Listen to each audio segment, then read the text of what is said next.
Pessoal, estamos de volta aqui. Agora eu vou conversar com a doutora Diva. Vamos rodar a nossa vinheta. A Médica Responde. O assunto é quente, tá? Fiquem ligados aí. Bora!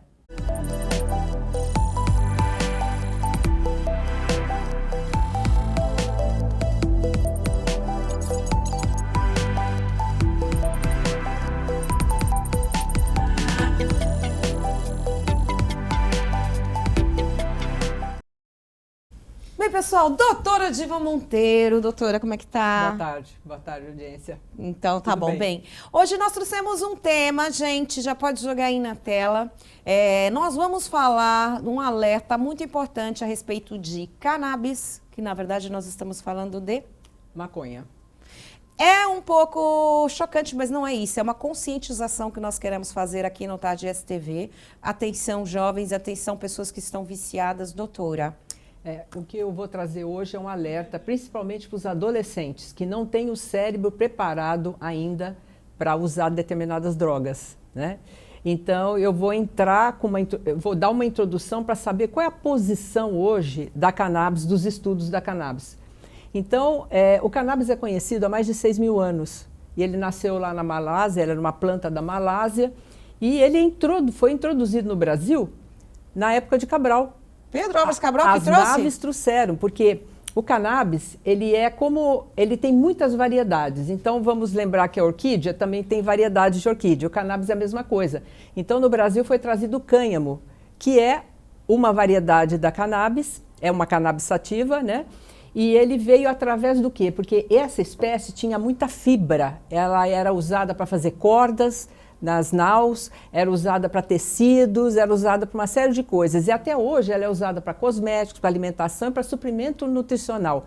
Por quê? Porque o cânhamo, na realidade, ele tem aquelas substâncias que são consideradas psicoativas, que nós vamos falar aqui, ela tem muito baixa, então não tem problema. Ele não dá o delírio, ele não dá alucinação, ele não dá nada. Então, dentro das espécies todas de cannabis sativa, nós temos plantas que são usadas, né, tranquilamente, e temos aquelas que têm o THC alto, que o THC é o tetrahidrocannabinol, que é realmente aquele que dá a psico, né, altera a psico da pessoa que é viciada, e temos também o cannabidiol, que é aquele usado para fins medicinais. Tá? Certo. Então, nesse íntere, né, a planta que veio para o Brasil veio como cânhamo e depois ela foi evoluindo. Aqui dentro os índios começaram a usar, certo, e com os negros africanos da Angola foi trazido o ritual do fumar, de usar para recreação e para rituais. Certo. Então você vê que a maconha, a cannabis, né, a maconha, ela tem uma história dentro do Brasil.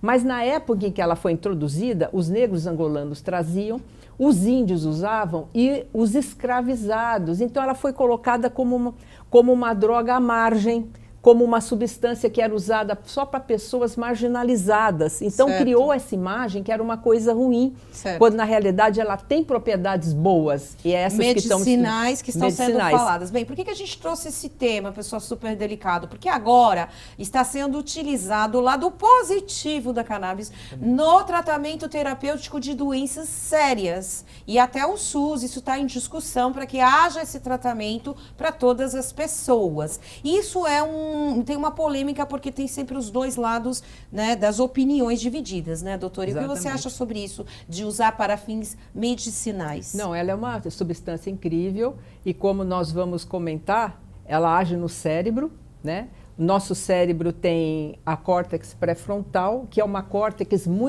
é uma evolução do nosso sistema nervoso, que nos dá essa capacidade de raciocínio, de correr riscos, assim, de dirigir a nossa vida de uma maneira melhor. E tem também ações no sistema límbico, mas o que acontece é que o cérebro do jovem não é maduro ainda, ele não tem as conexões necessárias, as sinapses necessárias ainda, elas estão em amadurecimento. Então, a cannabis é muito prejudicial para o cérebro do jovem e do adolescente. Ou seja, quando o jovem usa Quando o jovem usa drogas, ele está prejudicando o desenvolvimento cerebral, gente.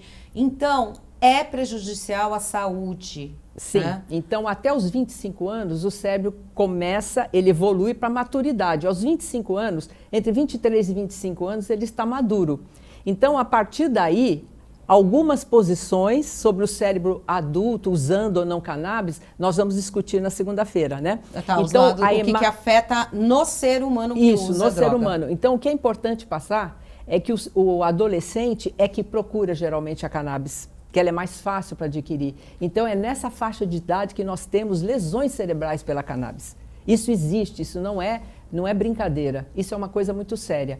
E o cérebro em desenvolvimento, ele pode apresentar lesões mais graves.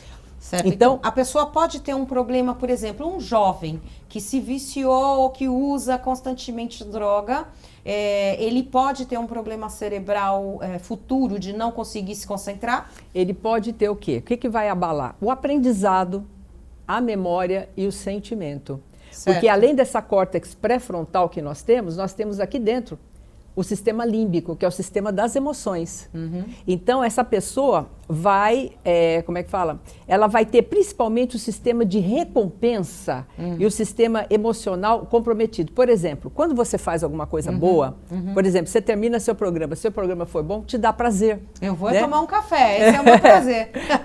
Então, as pessoas que fazem trabalhos, pinturas, artes, qualquer coisa, elas terminam o trabalho, elas sentem prazer. Tá. O que a maconha faz? Ela tira esse prazer muitas vezes, ela vai diminuindo. Então, a pessoa leva uma vida... o pessoal acha que vai ficar feliz e vai fazer bem. Não é verdade, gente. É uma ilusão. A pessoa fica com uma coisa chamada anedonia. O que é?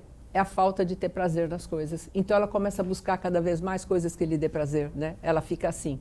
Então, nós temos que ver a nossa memória, o nosso aprendizado, as nossas emoções, o nosso humor, a capacidade de raciocínio. Então, como é um indivíduo que está fumando cannabis, ele é mais lento, a movimentação dele, o reflexo dele é pior. Então, se ele está dirigindo um carro, ele pode bater porque ele tem reflexos diminuídos. Não, e a parte intelectual também, a pessoa fica lerda, né? Fica mais lerdo, os olhos dele ficam lacrimejando, ficam avermelhados.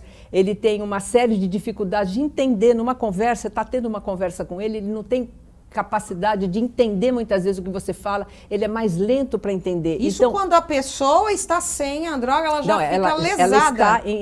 Ela está na droga. Você conversa com ela tem esses sintomas, certo. Olhos vermelhos, lentidão. E depois fica a sequela. Quando ela tem o cérebro imaturo, aí ela evolui com uma série de coisas que nós vamos falar segunda-feira. Tá certo. Para você entender como é que é formada a lesão na córtex desse indivíduo. Ou seja, lesa jovem. O cérebro, gente. Então, doutora, recado do não às drogas, por favor. Exatamente. Então, vocês têm que entender o que é o cannabis. Ela dá sensação de prazer, você curte um barato com ela, uma série de coisas. Mas se você for jovem, antes dos 25 anos, ela pode estar lesionando o seu cérebro. E você vai ter uma pessoa que tem o aprendizado, a memória e outras coisas prejudicadas. Então não faça isso. Procure entender, procure saber sobre isso. Tá certo. Na segunda-feira a gente vai continuar esse papo que é longo, que nós vamos mostrar então que está sendo discutido aqui no Brasil intensamente, diariamente, está tendo vários eventos, várias palestras, vários congressos a respeito do uso medicinal. Vamos entender melhor isso, tá certo, doutora? Perfeito. Bem, pessoal, como é que tá meu tempinho aí? Cadê meu cuco? Tá certo. Vamos chamar então o nosso comercial segunda-feira, a gente continua com esse tema. Doutora Diva, muito obrigada. Eu quero é isso, gente. Um minutinho de comercial e eu volto com o Denilson e muita música pra vocês.